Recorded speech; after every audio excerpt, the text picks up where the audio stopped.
bag vibe, baby.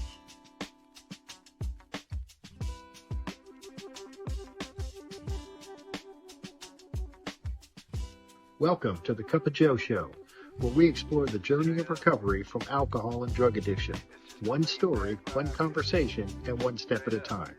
I'm your host, Joe, creating a safe space for honest discussions about the challenges and triumphs of addiction and alcoholism.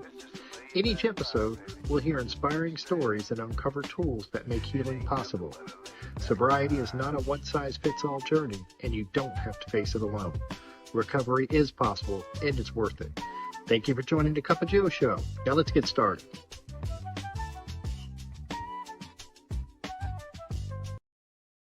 Hey everybody, welcome back to the Cup of Joe Show. I'm your host, of course, Joe, and today I'm really excited to welcome Natalie Z. Natalie has been sober since February 8th, 2017, and is an active member of the Fifth Tradition Group in Chamblee, Georgia. I probably didn't pronounce that right, did I, Natalie? But we'll get into that. Natalie's home group hosts a big book study and speaker meeting. Part of a true recovery power couple, she is married to fellow guest and friend of the show, Alex Z. And you can check out Alex's podcast. And together they're raising two wonderful children with the third little one due this August. Congratulations. Natalie and her family also share their home with two adorable guinea pigs, adding even more love to the mix. Natalie brings honesty, strength, and heart to her recovery, and we're so glad to have her with us today. So grab a cup of coffee, settle in, and let's get into it. Natalie, how you doing today? I'm so glad you mentioned our guinea pigs. I'm making them famous. We love them. What are their names, by the way? We have to know the names. Okay, so kids named them, right? If it were up to me, it'd be like Steve and Paul or something. I just love animals that have human names. Yeah. But the kids were not having that. Plus, the last 5 fish we've had were named Steve. And they were just like, Mom, we're not having Steve anymore. And the guinea pigs are girls. So our daughter's guinea pig's name is Misty. And our son's guinea pig's name is June. Misty and June. Yep. All right. Those are good names. That's still human names. So it's, everybody knows a good Misty. That's right. So tell me, what was it like growing up, Natalie? I sit in different speaker meetings often. I mean, my home group has a speaker meeting every Saturday that we're at almost every Saturday. And I mean, my upbringing just was like, it's not always comparable, I suppose, because it was fine. I get that, the worst thing that I can think of about my upbringing. My dad played college basketball. And so he's huge, right? 6'7", very tall. And he would play a lot of basketball, even, way after college days. And the worst thing that I can think of is he threw the basketball into the net. And as a 4-year-old, I was standing under it and it hit the top of my head and hit it so hard that it actually killed one of my teeth. Luckily, it was a baby tooth that died. But I had to get an implant for a little while and whatever. And that's so funny because I haven't thought about that story in a long time, but there's not anything significant. So I was born and raised in Dallas, Texas until I was about 7. And we moved. It was either moving here, which I live in Alpharetta, Georgia. So it was either moving to Alpharetta, Georgia or moving to somewhere in Ohio. Probably Columbus, because that's where one of the other plants that my dad worked for was at. So, and we chose Atlanta, or this area, which I'm really glad about because I just can't imagine living in Ohio. But funny enough, alternatively, I probably, if I ended up in Ohio, said I couldn't imagine living in Georgia. So, but yeah, so I actually grew up when we moved here when I was 7. So Alex and I have this house. And this is, like I said, Alpharetta, Georgia. Right. And so I actually grew up, I can almost throw like a football down the street to where my mom and dad lived. And then when my mom and dad split when I was 15, and I could then throw a football to my mom's house. She's still right down the street from us, which is really awesome. You know, getting to have my mom there, especially after dragging her through the mud for so many years. And then my brother lives pretty close too. And, you know, I didn't actually, like you said, you know, it was like what was growing up like for Natalie, and nothing was anything notable at all until about 15 years old, maybe 14. And, you know, I suppose nothing notable on the outside. So it's not like I have all these memories. I do, however, have a pretty vivid memory of laughing gas. So if I don't have too many memories because nothing was super notable, but the first drug I did was laughing gas, you know, when my tooth died, or maybe that's why that's so notable, you know, to me, because, you know, laughing gas, or anytime that I would get a cavity and I would get laughing gas like that, just that was great. I was just thinking, like your dad inadvertently introduced you to the laughing gas from basketball. So I don't. Yeah, that is funny. So what happened at 14, 15 when you said things kind of changed then? What was the change? Simply and only me. That was the change. You know, I mean, I could say that like a few things, like my parents getting divorced, but they got divorced a little bit after I started to get weird. I guess I guess I was somewhat weird before, and by weird, what I mean is I kind of had this.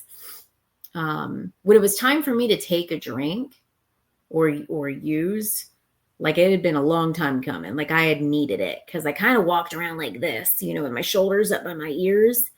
And also I did a lot of other things to start changing the way that I felt. I got really into, I guess, video games when I was pretty young, maybe around 12, which I know that's not young to be in them these days. You got kids addicted to them when they're like 4 right now, right? But this was before, like I remember when computers just entered into the home, pretty much. At least it was when the computer entered into the home for me. So I was about maybe 10 when computers started coming in. My brother, of course, and that was, how old was I at 10? So that was probably 2001, 2002, somewhere around there. And my brother, you know, he played a good amount of video games too, but nothing like, he never took anything to excess, and I took everything to excess. In fact, nobody in my family did. I don't really have any much of like a family history of any sort of weird stuff. Like when I say the black sheep, like I truly am kind of the black sheep, I suppose. Like, you know, why did I end up this way, right? But I do remember also my mom spent a lot of time on the computer. And when I finally got a computer, I put one in my room. They put one in my room, and I started playing Diablo 2. I don't know if you've ever heard of that game, but it was at the time, a pretty intense video game, and everybody played it. I know they have like D3 and D4 now, which I hear are just horrible compared. So I'm not even getting into it. But I mean, I would stay up for like hours, and I remember it changing the way I feel, or the way I felt. And I can't quite describe to you necessarily what the way that I felt was, except that I didn't, it was hard to go to sleep often.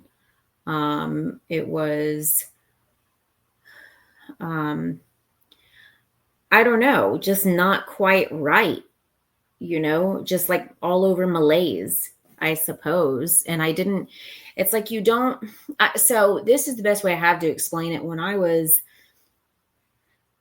I don't know,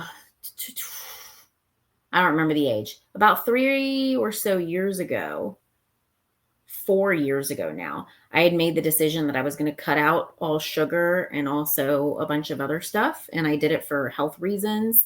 And I ended up just eating basically like meat, salt, water, butter. And for the first time in my life, like I had felt good, like physically. But what I noticed is there were parts of me that were hurting that I never knew were hurting until they were gone. So that's kind of almost like when I started realizing that there were ways to change the way that I felt, that like there were parts of me that were missing, but I didn't know they were missing until I had something to fill it up, if that makes sense. And so like the computer started doing that for me. And then I got really obsessed with like dark things. It was very strange. I found comfort in really dark stuff. Like, just pictures of or videos of just people just really dark. I don't quite know how to describe it. I remember looking at, there was this website called rotten.com. I don't know if it's still around. I hope it's not around anymore. It was very disturbing.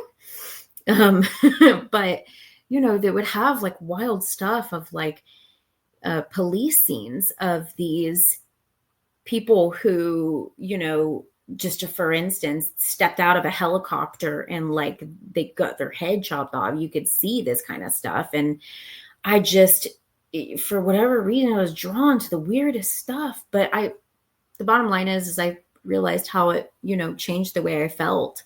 And so, it wasn't quite doing the job. You know what I mean? Like I didn't realize what I was missing. And then I found things to physically alter the way that I felt. And that was like none of the other stuff mattered. And it was really great. Like mentally and physically just completely alter, So I wouldn't say anything in that time period happened.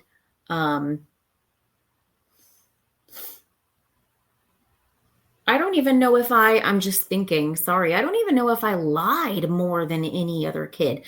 I do know I really sought attention more than my brother, at least, and more than the usual. Like if I could have, I would have broken my wrist on purpose so that people could pour Natalie and focus on Natalie, that I suppose was like my first real thing to change the way I felt, so nothing specific except me and my insides.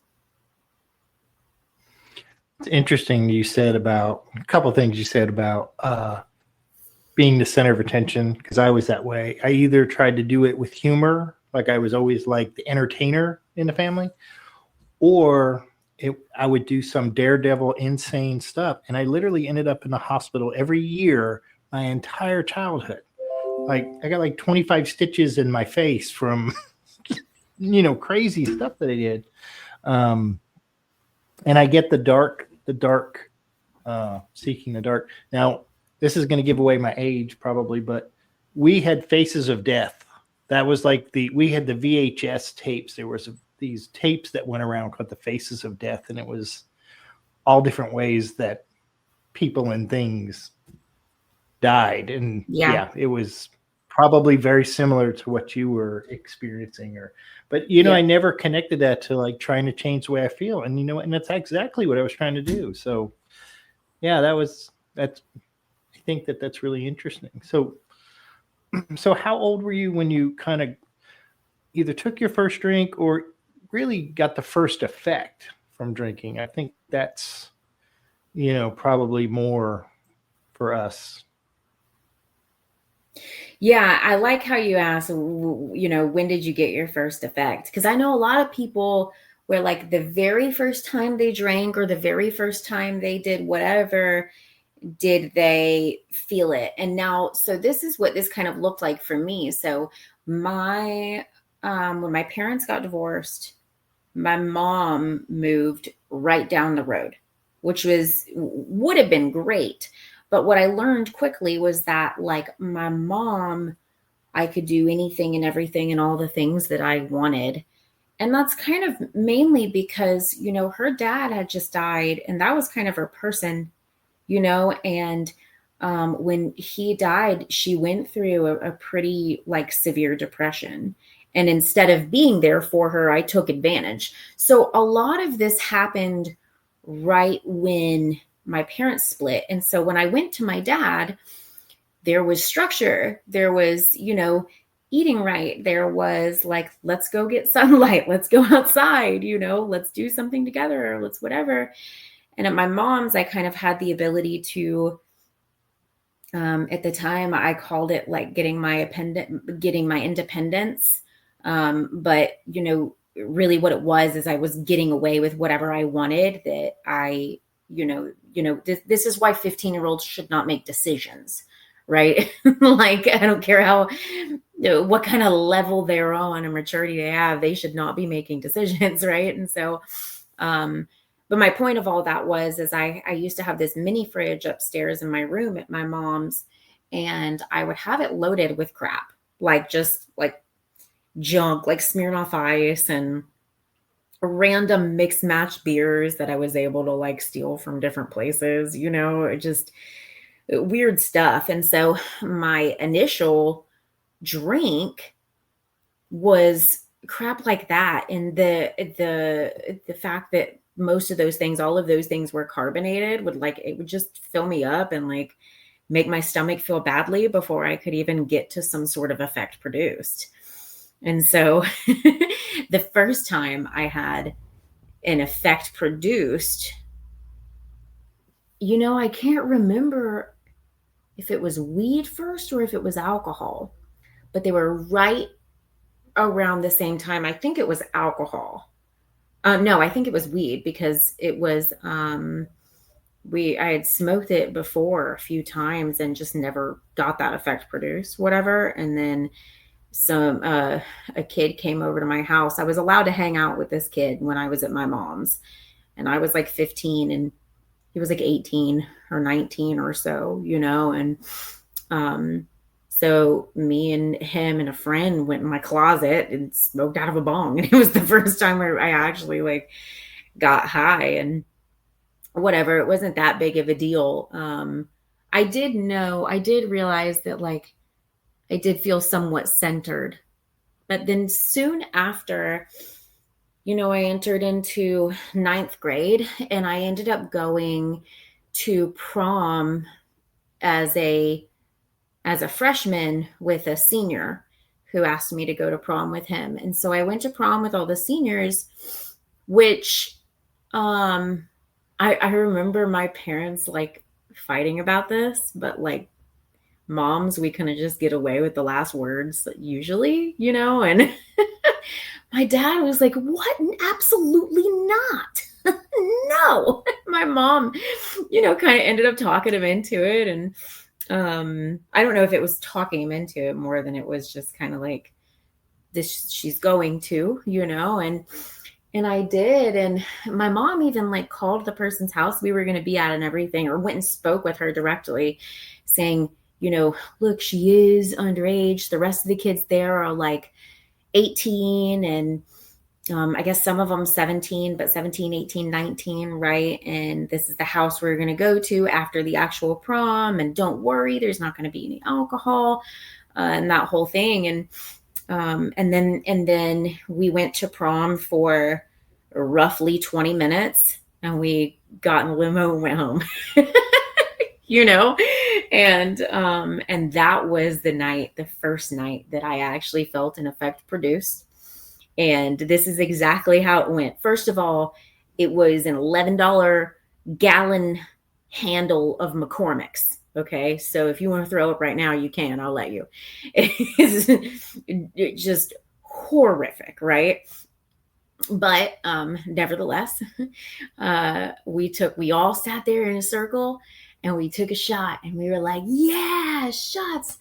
And I was like, all right, woo. And I don't know, maybe 10 minutes later, it's hard to gauge, right? That was like 15, 17, 18 years ago. But very soon after, I said, all right, everybody, let's go have another one. Me. Like, that was me. And everyone was like, all right, cool, let's do it. Okay. And so we all got in a circle again. We took a shot and we were like, woo. And everyone's like, woo. And it was great. And then, I don't know, again, another probably now 3 minutes later, I'm running around to everybody and I'm like, all right, let's do another shot. And like, you know, most of them are like, okay. And the others are like, okay, yeah, let's do it. And then we take third shot and I'm like, woo. And they're like, you know, I'm like 2 minutes later, I'm like, all right, fourth shot, let's go. And everyone's like, no, go ahead, have another one if you want, but we're good. And that was it's funny because the very first time I drank was like felt the effects produced, right? Like you were saying, was the very first time that also, I guess, should have been an indicator. No one there. It's not like they were any more experienced than Natalie, right? These are like 17 and 18-year-olds. And everyone else there was just like, we're like feeling good. Well, why do you have to change that? You know? And I felt so good that I needed to keep feeling good. Needless to say, the cops ended up coming that night. And that was, I got a minor in possession, and there were like other substances there. Actually, I don't really know about that. I know there was weed, but I don't think there was anything else. I don't really know. It's one of those things where like you think about it, you like tell a certain story for so long, and then you start thinking like, was that actually the case? But I do know that I blew a .234 that night, and it was Mother's Day the next day. And actually, I suppose it was Mother's Day that day, right? So the cops come. I'm sitting out on the back patio, and I've got a cigarette in between each one of my fingers, and I'm like, you know, like I've got like 8 cigarettes going on that are lit in my hands. You know, I'm on the phone and crying to my brother about how I want to kill myself, and he is awesome, hilarious, you know, fits in great with everybody kind of guy, but does not know what the heck is going on. Like, what is she talking about? Right? Like, him and I are way too, it doesn't make sense. We, being brother and sister, don't quite make sense. Right. But anyway, and, you know, I signed the little citation. They released my mom to me on Mother's Day at like 3 or 4 a.m. You know, and I'm on the way home and I'm doing the whole crying I'm sorry thing. I don't remember much of this. I remember a little bit of the crying I'm sorry thing. I remember throwing up in a cat bowl. That's kind of it. And I do remember the smoking the cigarettes and the kind of screaming on the phone with my brother. So, and maybe I remember it because it was also told to me after, right? I could be painting this picture that I've never really seen. Maybe it was more of a brownout, but you know, what else is weird though? It's like we talk about in our recovery stories, what we were like, what happened and what we are like now. And what I was like then was the next day, fully sober. We all go out to eat on Mother's Day, and I don't have a lick of a hangover. I'm 15, right? I don't have a lick of a hangover. There's no issue, right? The only thing I feel is somewhat kind of remorse. But instead, what I do is act like I have a serious hangover, and I go to the bathroom multiple times to throw up. And that's like so not sober behavior. It's so sick, right? It's the attention thing we were talking about, that like I fill up on attention the same way I fill up on drugs and alcohol.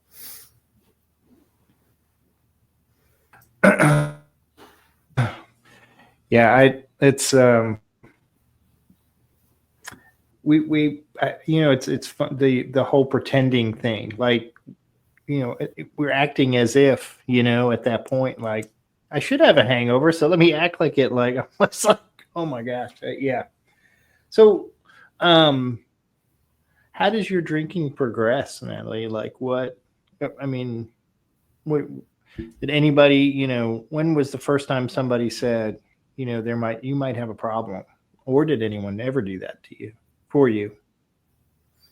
Yeah, actually, it wasn't long after that someone said I had a problem. And the person that told me I had a problem was my 25-year-old best friend, who she told me I had a problem as she was giving me meth.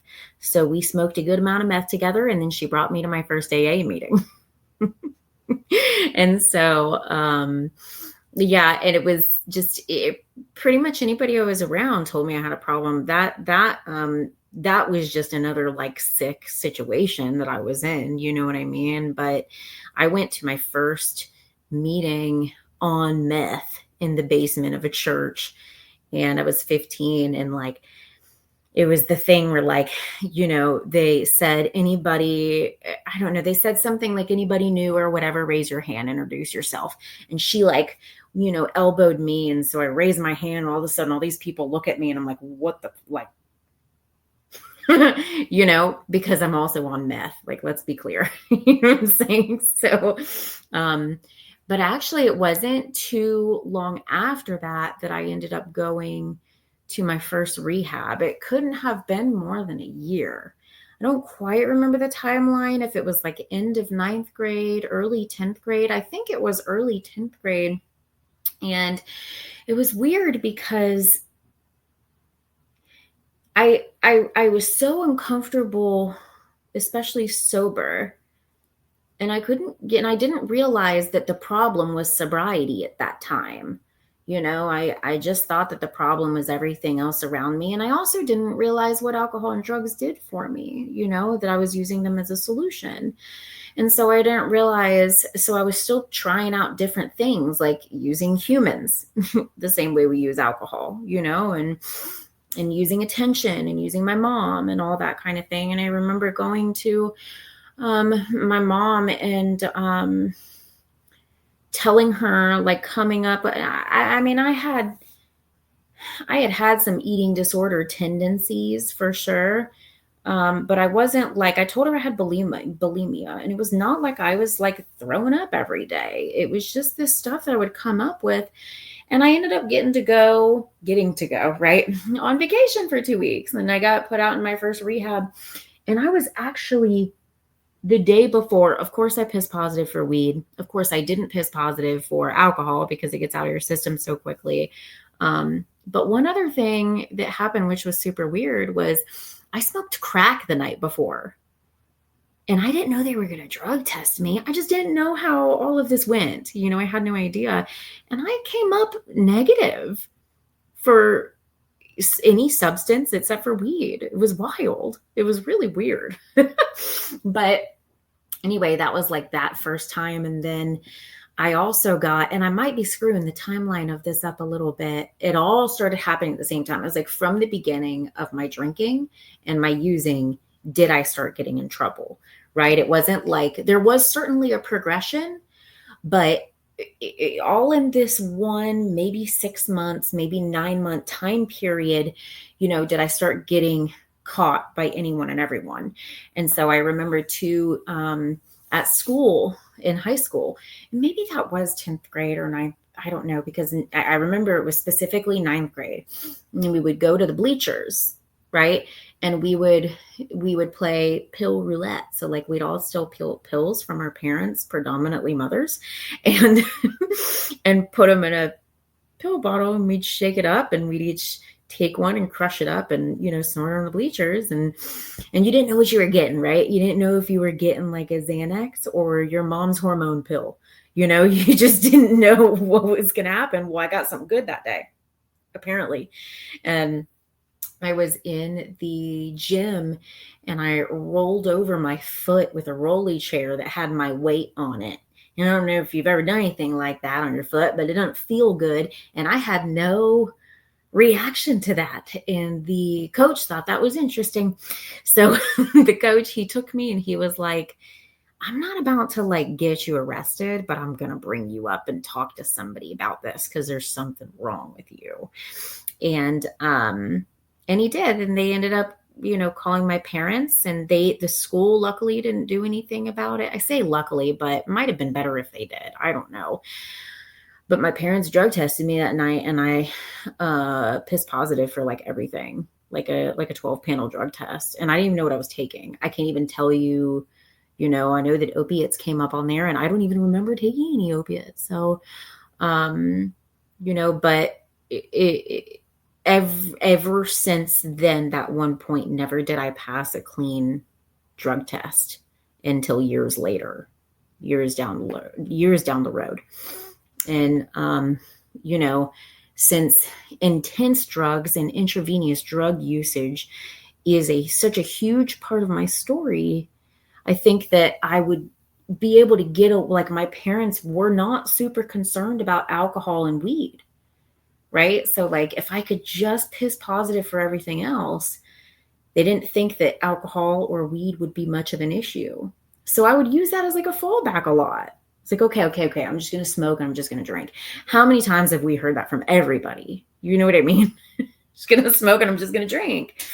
I mean, people die that way, with that understanding of I'm just going to do this or I'm just going to do that, and I mean, just, it did end up eventually progressing very well. I say eventually, very quickly. I mean, I barely went to school anymore.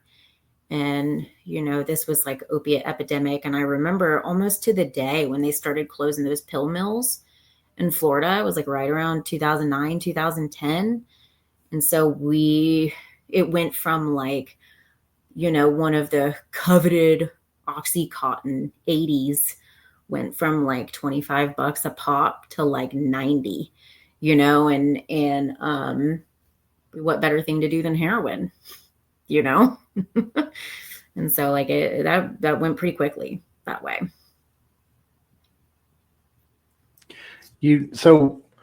And you said it's like progressed to like really hard drugs, and I'm trying to remember the book. There's a book that I've read that my recall memory is horrible, but I will have to think of it and I will post it after the episode of the book that's literally describes the opioid epidemic and the transition to heroin and all that. So you were right in there. So how long did that go on, and kind of what was the turning point in your life when you maybe sought help or thought, I've got to do something different? Yeah. So, it's kind of a weird answer because it kind of goes back and kind of ping pongs because the first time I got sober, I was 29. I was 19 in 2012. So 2012, I was 19, and it was the first time I really, truly got sober. And it progressed pretty bad and very quickly. I mean, we're talking about from 15 to 19. And it may have seemed like lifetimes to me, considering what I was doing and, the condition in which my body rested and all of that, or didn't rest, I suppose. And, but by that time I was, still, I mean, I was living in an abandoned garage with a mother-in-law suite on the top of it. And which was also abandoned, like it was never finished, right? So we're sleeping on insulation, we're like pissing in milk jugs in the corner, and afraid to go out in the sunlight kind of thing. Like truly, like I hadn't brushed my teeth in 2 years.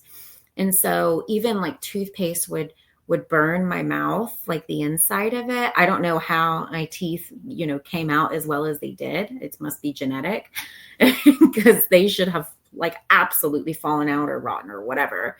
But that kind of thing where, even if you use shampoo and conditioner, you can't get a comb through it kind of deal. Like you have to cut it, and so,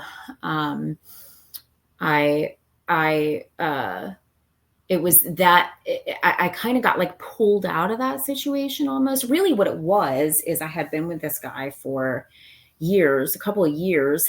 And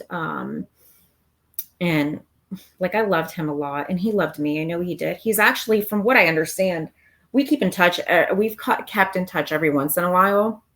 I mean, I haven't talked to him in like 3 years, but he's doing pretty well, which is interesting. He drank and used the same way I did, and he does not have to do the things I have to do to stay sober. You know, that's just that.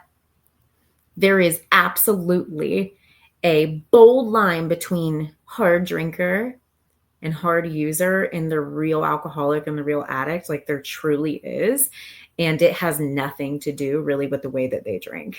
It has to do with how they sober, you know? And when I sober, so this is what happened, right? I got sober at 19 and I really did.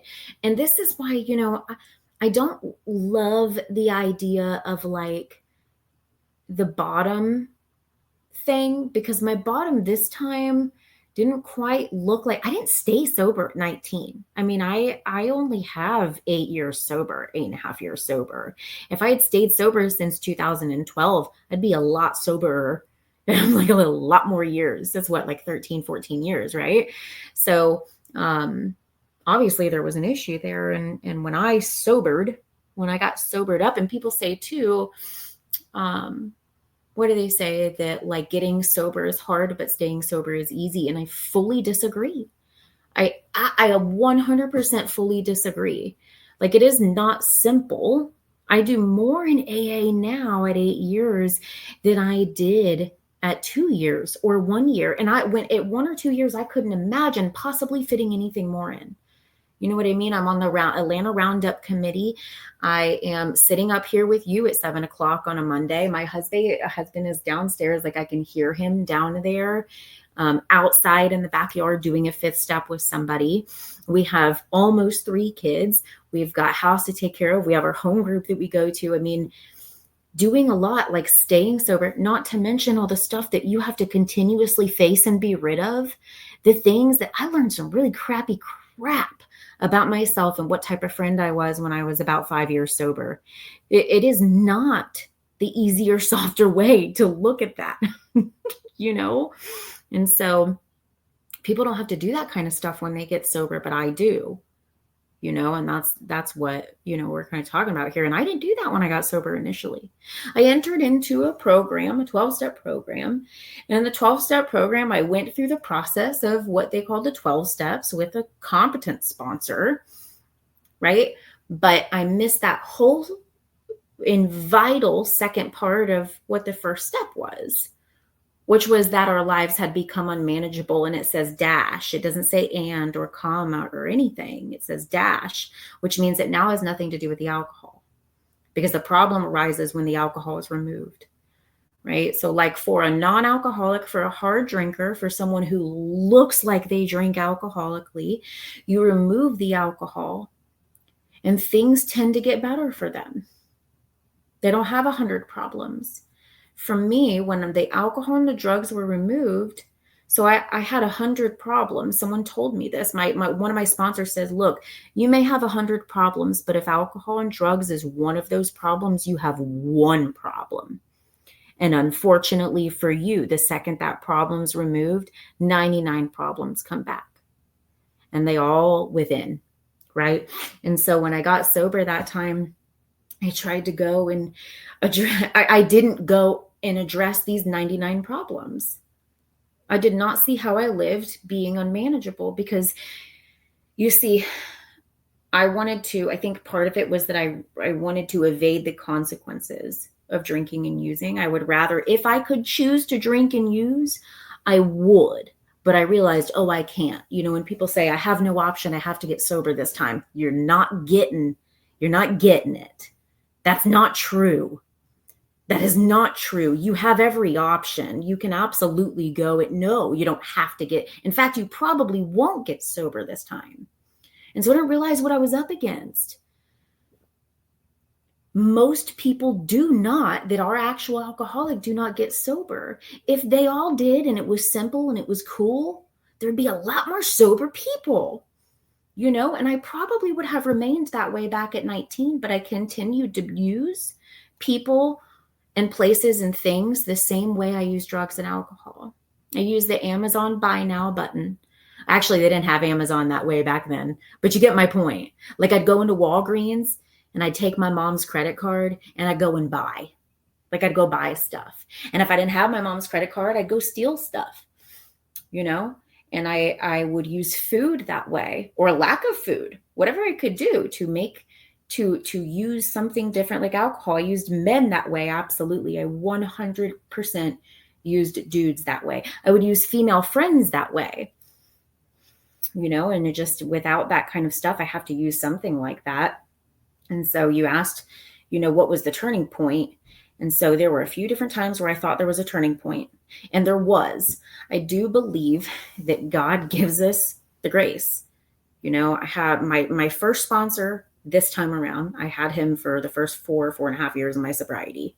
And he said, because I'd just be like, well, God just hasn't given me the grace to get sober yet, I guess, or he hasn't given this person over here the grace yet. And that's okay. And he's like, I really think that he gives everybody the same amount of grace. It's just those who choose to walk in it, and that was like, right? Because how many times have I dried up?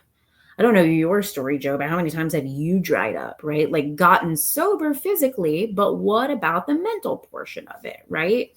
There's a lot more to it. And I think that the turning point, right, when I finally did actually get sober, because I got sober and then drunk a multitude of times. So this time back in 2017 was, this sponsor sat me down. He became my sponsor. He was really the only one that would work with me, because I was a nut job running around AA, not sober, sponsoring people, like on a pill habit, right? And he sat me down and he said, what is it that you've been doing in sobriety, or lying about, or cheating, or stealing, or whatever? What do you need to talk about, like, right now, or you're not going to get and stay sober? And I was just ready, I suppose. I don't know. But it occurred to me, remember, I was talking about earlier what we were like. It's not what it was like, because hard drinkers can relate with what it was like.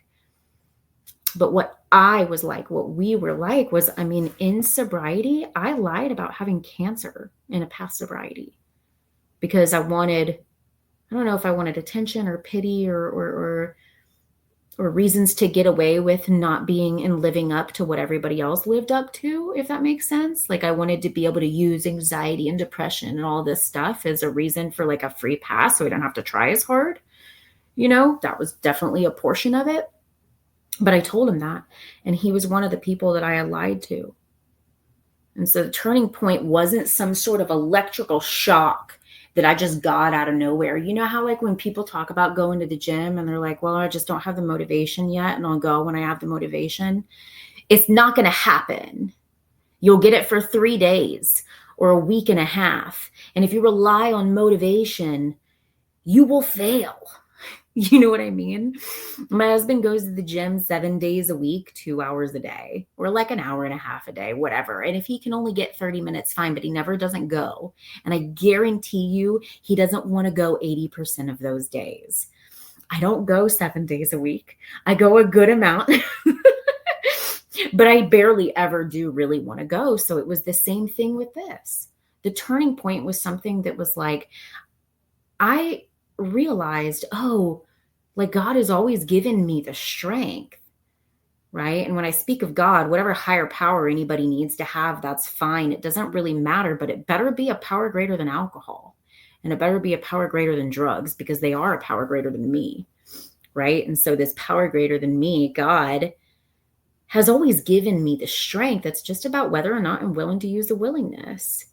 And it came up to my head, like, this idea of, like, okay, well, you lied about having cancer, and I don't even know why, because it's not something I had talked about lately or that I had done recently or whatever, but I just threw it up out at him, and then had the willingness to go further with information and to be authentic, and then to kind of lay down the fight, I suppose, right? Because people are like, you know,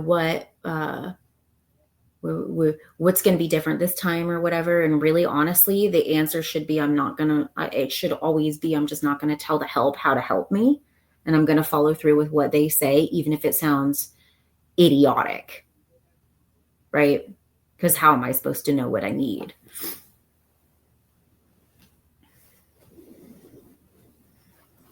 I love that you said, I'm not going to tell the help how to help me.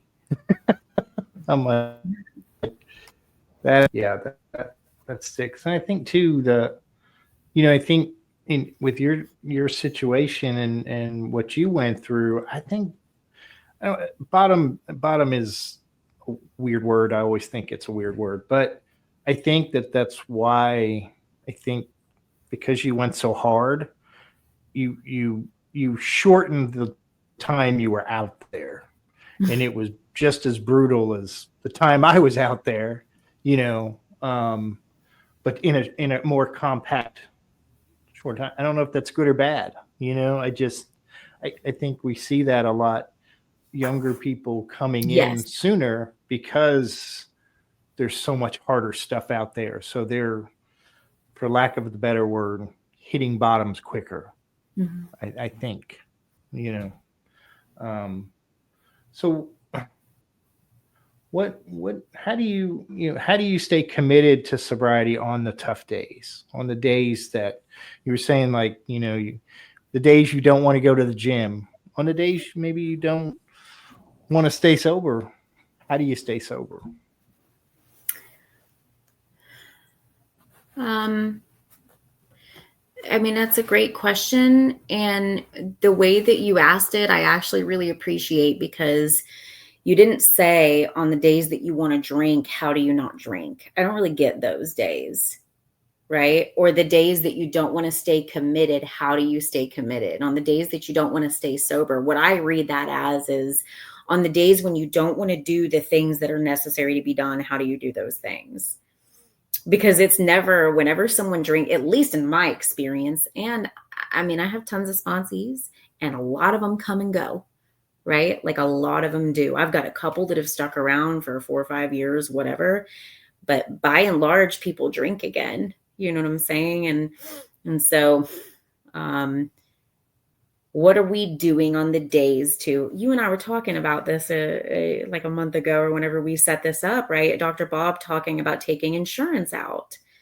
And so what I'm doing in this moment is taking insurance out. And I don't know, like there are some days I'll pray for the willingness, and just, it really is just about the discipline, but we're undisciplined. Luckily, we have a step that disciplines us. And we know that, and this is why having the power greater than me is so necessary.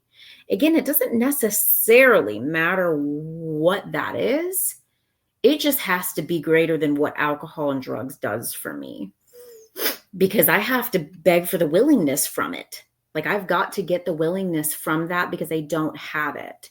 I promise you that I do not have the willingness to, on my own willpower, to sit here with extreme sciatica pain, like my stomach is busting out of my shirt because I just had dinner. And when you're like third trimester and you eat, it's like you can have 2 bites and it's like huge, and then all the stuff going on with my daughter, I mean, all of that stuff, like life gets pretty lifey. And one thing that my foundation is really important, I think. And one thing that our initial sponsor, and I've been really lucky that even my sponsor now, so like just having great sponsorship, has always kind of said the same thing. They pretty much align on this understanding that I'm not fitting AA, or I'm not fitting the program that I'm a part of into my life. My life is supposed to be fit into that. And if it doesn't fit into that, it doesn't happen. Because the thing is like, I am the girl who always drinks again. I'm the girl who always uses again. You know what I mean? And so the question is like, not what do you do when you don't want to do it? You do it. Today, was it yesterday or maybe it was Saturday? A sponsee that I've been working with for quite some time. She does all the things, all of the written things, all of the things that shows up to people where you can see them. She does all of the outward stuff, right? But doing all of the things also requires the inward stuff that's a lot easier to get away with not doing because you don't have any accountability for that, right? Like being authentic about your thoughts and your judgments against people and your jealousy of this, that, and the other, or whatever. And she got close to 2 years, I think, coming up on 2. Maybe she got about 1.5 years or so. And she called me drunk, And so there is the work that we do, especially, or me and my husband, I should say, which thank God we're a team and thank God he does it as much as I do, because if I would be with anybody else, they'd be sick of it by now. I'll tell you that much right now. They'd be absolutely just sick of it.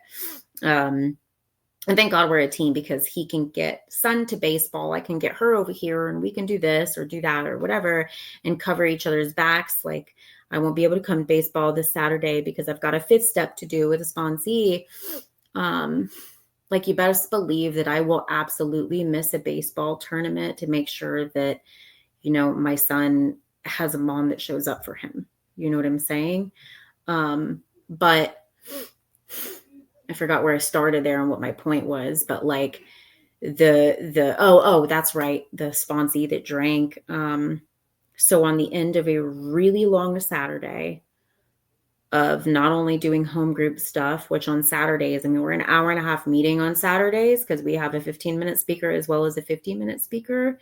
We're a group of like sometimes 300 people, 200-300 people.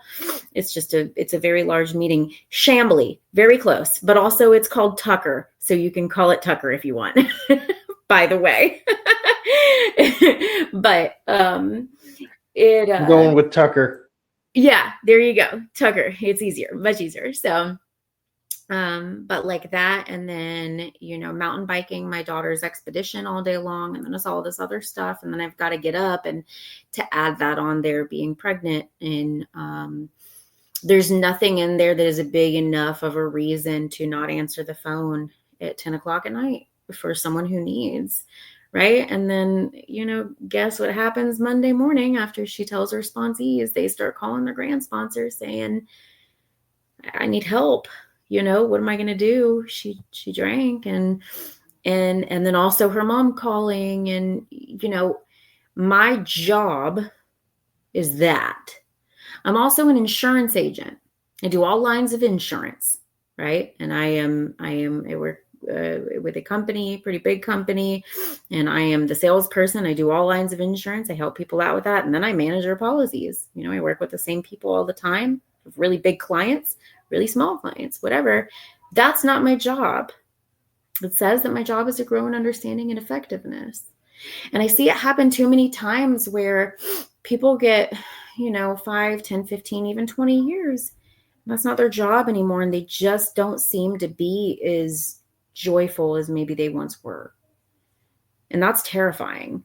Like, I do not want to be the person sitting in the back of the meeting that is, on just, I don't know, just not happy, can't, that aligns with the can't control our emotional nature, can't seem to make a living, can't seem to, hold a relationship or have a joyful relationship, that kind of thing. Like I don't want to be that. God, I don't want to be that. So this comes before it all. Comes before my kids, comes before my husband. The only thing it doesn't come before is God. And that's because it is God. Those days that I don't want to do anything, I can acknowledge that. That's fine. But when you discipline enough to where you do it anyway, it just ain't that hard. It's definitely not as hard as being sober and wanting to kill yourself. Because that's really bad. Because remember, the alcohol and the drugs was not my problem. The sobriety is my problem. I get sober and I hate myself and I hate you and I hate everything else around me. And nothing works the way alcohol and drugs does. That's the issue. Nothing works as well as it does. We have to recognize how good it is until it's not, right? It just doesn't last. So if I want something that actually lasts, that works as well as drugs and alcohol does, I better do it on the days that I don't wanna, or on the days that I have 104-degree fever. I can't tell you how many times I've been like deathly ill and met Zoom with sponsees, you know? On the day that I give birth, if I have a sponsee scheduled and I'm not like, you know, minutes in between contractions, obviously I'm going to take care of myself and my family, right? Like, but if I'm fine and they're like, you need to labor at home for a couple of hours because you're not ready, I'm going to have the freaking meeting, you know?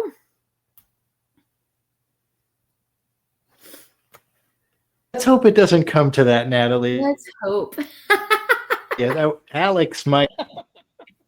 I'm just saying. I mean, you know, I appreciate your message for sure.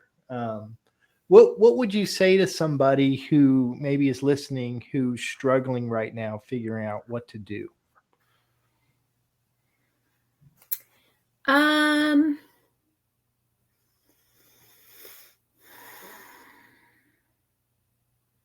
I think that if one is struggling and figuring out what to do, they should probably stop trying to figure it out because they're not going to be able to do that. If they are struggling to the extent in which makes them ready to follow through with whatever recovery process that is available to them and works for them, I don't know what that process, I know it worked for me and that I tried everything else and this was the only thing that satisfied it. I spent $250,000 trying to find everything else other than this free deal. But if you're still trying to figure it out, until you're ready to stop trying to figure it out, nothing's really going to change. And what I mean by that is just stop trying to figure it out and ask somebody who's done it and do exactly what they say and understand that if it doesn't make sense, that's okay. You're insane right now. Lots is not going to make sense to an insane person. When you become then sane again, or maybe you were like me and never were sane before, and that's fine. So it's just when you do get sane, you're going to be like really surprised at what that's like too. But when you become sane, then you'll look back on it and it'll make sense. But if someone tells you to do something and they follow it up with, well, this is how I became free from the bondage of me and everything else, drugs and alcohol, then even if it doesn't make sense, you might want to do it. Might want to try it. Yeah. Well said, Natalie. Is there anything that you'd like to mention that maybe we didn't talk about?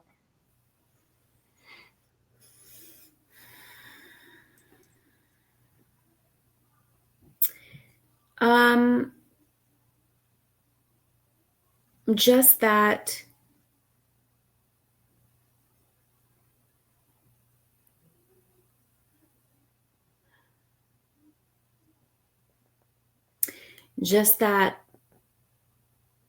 this whole deal is not meant to be like really floaty and feel really good.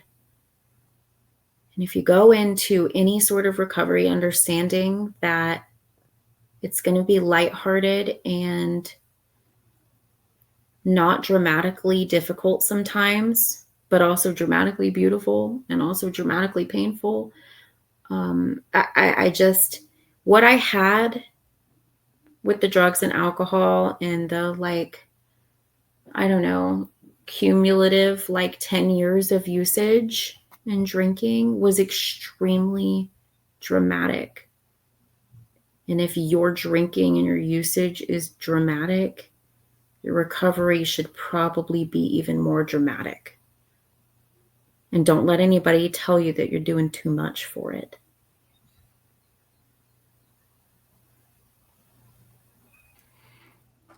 I really appreciate you, Natalie, and I appreciate your story. And but I can't let you go without my rapid fire questions. Oh So, yeah, if okay. you are ready, Yes. you thought you were Yes. just going to get away with it. If you go into labor during the rapid fire questions, you still have to finish it. No, I'm just kidding. Natalie is not that close. But all right, what is your favorite recovery slogan? uh it's funny you say that because I don't love the slogans. I feel like I like to tear them apart. But there are some things that I would call a slogan that maybe not everybody looks at it as, and that's the Dr. Bob understanding of like what you do today takes out insurance for tomorrow on your sobriety. Like what you do tomorrow doesn't necessarily matter. It's what you do on today that's going to make difference for tomorrow. Yeah. I think that's a slogan. I'll take it. So you might like this one then. What is your least favorite recovery slogan? One day at a time. And that's because I understand the thought process behind it, but it didn't have anything initially to do with drugs and alcohol. It had, it came from that prayer, right? The prayer of the it says living one day at a time, the serenity prayer. If you go on further with the rest of the serenity prayers, is living one day at a time, one moment at a time, blah blah blah. And I think one day at a time is really great when we're talking about the other things, the other issues that we come up against. But again, Dr. Bob had said, if you are ready to be done for good and for all, are you ready? Would you like to be done for good and for all? And then if so, this could work for you. He doesn't say if you're ready to be done one day at a time, this could work for you. Like I'm ready to be done. Doesn't mean I am done, because God knows I never ever stop drinking. I always drink again, but like I am ready to be done for good and for all. All right. What do you think is your sobriety superpower?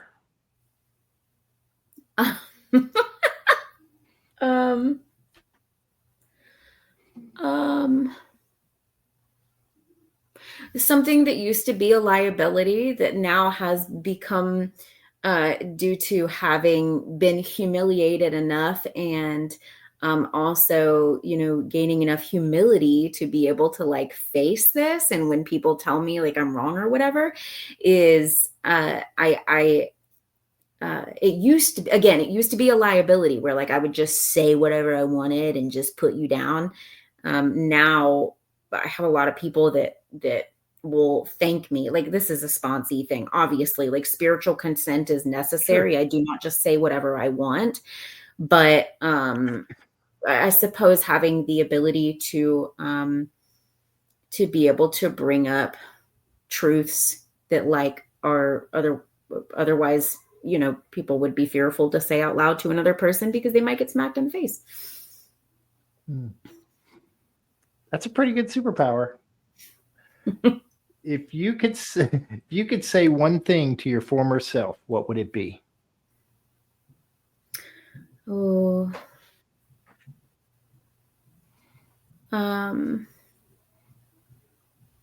like, shut up. God, I was so annoying. And like, I would constantly tell people what to do and how to do it, especially regarding recovery. And it was like, you're like actively high and you're trying to tell people that they're doing their program wrong. Yeah. So what song do you play to lift your spirits when you need a boost? Sorry, I had to plug my computer in another socket. That one wasn't working. What song do I play? So our song, Alex and I, when we got married, we did an entire completely choreographed dance. I mean, we worked for months on this thing. It was super intense. I'll send you a video of it later if you want. That would be really great. That would be awesome. I would love to see it. That's one of the songs, and it was Symphony by God, I can't even remember the name, but also Pharrell, Happy. I do a good amount of singing, and like Pharrell, Yeah. Happy, I can just sing it pretty well, but I freaking love that song. Yeah. That's a good one. That's a really good one. If you could grant yourself one wish to help with your recovery, what would it be? that I am that I am always willing to see what else is the matter with me, and that I face it and be willing to face it and be willing to be honest enough about it. It's just that I don't think Yeah. I've reached some level where where I'm not really screwed up. That I am okay. Let me rephrase this. That I keep the ears to hear when that other person that has the superpower of telling the truth about someone to Yeah. themselves, that I can also hear that about me. I am so scared for the day that I can't hear about myself anymore. That's a great way to get drunk. Yeah. What step do you love the most? 9.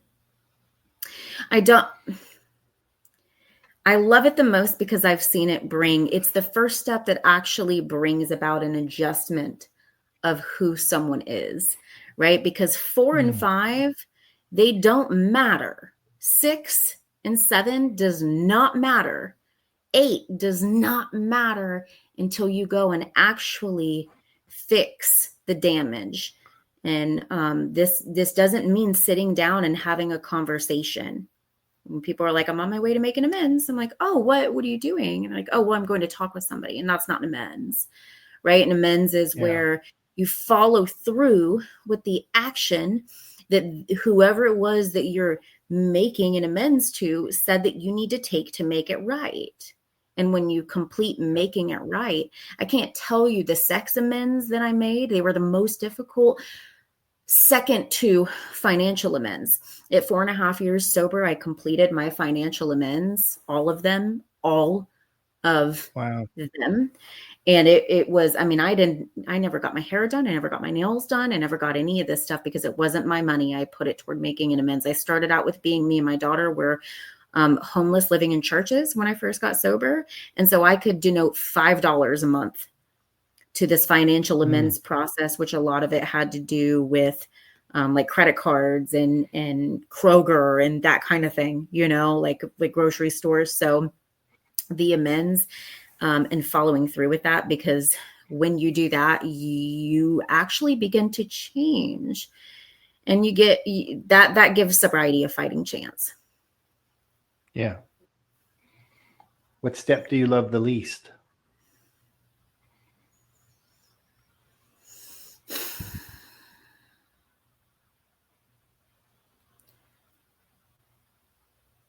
I don't have an answer to that. I could talk for hours on all of them. It's The only okay. one that I couldn't talk for hours on, I could talk about it for a while, probably, but for a while, but not for hours and hours and hours, is step 8. But it is a step in and of itself. And I don't like when people couple 8 Mhm. and 9 together. It's a step within itself. And that's Yeah. important to know. But I do like talking, and that one I can talk about the least. So I guess that's the one I love the least. Okay. That's fair enough. What is one of your favorite movies? Boondock Saints. That's a cool movie. That's a great movie. That's the one And with if the heaven with the exists, 2 oh, Irish guys, right? yes, Yeah. yes. I was like, that's. I make movie lists when I ask people what their favorite movie is. It's because I'm looking for movies to watch. So. But, and if heaven exists, what would you like to hear God say when you arrive at the pearly gates? Well done, my good and faithful servant. Well, I really appreciate you, Natalie. You did an amazing, amazing job. Your story is very inspiring, and so thank you for taking the time to share it today. Thank Um, you. A new episode is released every Thursday at noon. You can listen to the show in your favorite podcast apps, Amazon Audio, Apple Podcasts, Podbean, Spotify, YouTube, and others. Just search for The Cup of Joe Show. Don't forget the "the." Please follow, like, subscribe, and share because someone out there needs to hear this today. Natalie, you are amazing. Thank you. I look forward to getting the dance of you and Alex. So are you, Make Joe. sure you ask him that it's okay that I get to. I will. All right. Thank you so much. Thank you. Have a good night, everybody. It's just a laid-back vibe, baby. We hope you enjoyed today's Experience, Strength, and Hope. We are so grateful you decided to join us. Please share this episode with someone who might need it. Also, don't forget to like and subscribe. Remember, no matter where you are in your recovery journey, you are not alone. Reach up and reach out to someone. Please do not suffer in silence. Until next time, let's take it 1 minute, 1 hour, and 1 day at a time. Thanks for listening to The Cup of Joe Show.